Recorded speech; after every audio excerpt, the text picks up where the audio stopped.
Passado. O que eu tenho a dizer sobre o passado? Simples.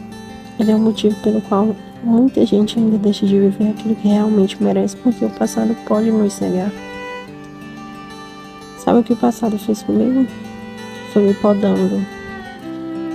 Fez eu perder a vontade de viver, querer me isolar, perder a fome e chegar a menos de 50 quilos em questão de dias. Vocês têm noção do quanto isso é perigoso? E sabe o que eu fiz? Eu me permiti viver. Tirei a venda dos meus olhos e fui atrás daquilo que me faz feliz de verdade.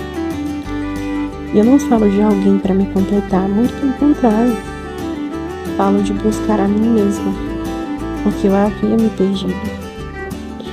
E o passado, ele continua aqui dentro de mim.